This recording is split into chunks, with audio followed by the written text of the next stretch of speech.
जय माता दी। जय माता दी। जय माता दी।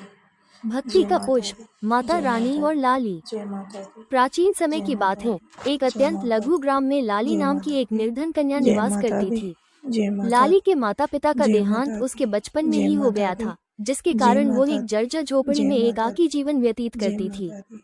उसके जय पास माता न तो दी। सुंदर वस्त्र जय थे और न माता ही दी। भरपेट जय भोजन, माता किंतु दी। उसके हृदय में जय माता माता रानी दी। के प्रति अटूट जय माता श्रद्धा और विश्वास था। जय माता दी। लाली जय प्रतिदिन माता मंदिर दी। की देहली पर जय बैठकर माता आने दी। जाने वाले जय श्रद्धालुओं के माता दी। जूतों की देखरेख जय करती थी। माता दी। उससे जय प्राप्त माता दी। अल्प धन से वो अपना जय उदर माता दी। पोषण करती। जय जब वो माता दी। भक्तों को माता के जय चरणों माता में दी। स्वर्ण जय आभूषण, माता मेवे दी। और 56 भोग जय अर्पित माता करते दी। देखती जय तो उसका माता मन दी। भी तड़प उठता कि जय वह भी माता अपनी दी। आराध्या को कुछ जय भेंट माता करे।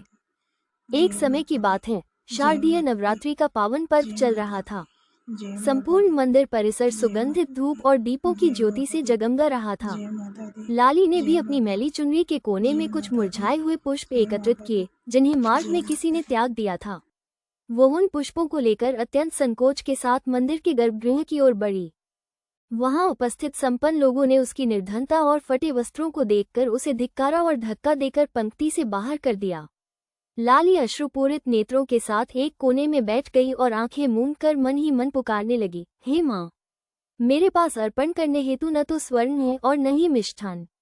मेरे पास केवल ये मुरझाए पुष्प और मेरा निस्वार्थ प्रेम है, कृपया इसे स्वीकार करें। उसी क्षण मंदिर में एक दिव्य प्रकाशपुंज प्रकट हुआ। माता रानी की प्रतिमा से एक अलौकिक तेज निकला और संपूर्ण मंदिर परिसर आलोकित हो उठा। भक्तगण तब स्तंभित रह गए जब उन्होंने देखा कि लाली के हाथों में रखे हुए मुरझाए हुए पुष्प अचानक अत्यंत ताजे, सुगंधित और स्वर्ण की भांति देदीप्यमान हो गए। मंदिर के मुख्य पुजारी ने अनुभव किया कि बड़े बड़े धनी लोगों द्वारा चढ़ाए गए बहुमूल्य उपहार माता के चरणों से गिर गए थे, जबकि लाली का वो तुच्छ पुष्प मां के हृदय के समीप सुशोभित था। माता का आशीर्वाद साक्षात जगदम्बा ने लाली की भक्ति से प्रसन्न होकर उसे दर्शन दिए और कहा, पुत्री, मुझे तुम्हारे धन या वैभव की लालसा नहीं, मैं तो केवल भक्त के भाव और उसकी पवित्रता की भूखी हूँ। माता के आशीर्वाद से लाली की दरिद्रता सदा के लिए समाप्त हो गई।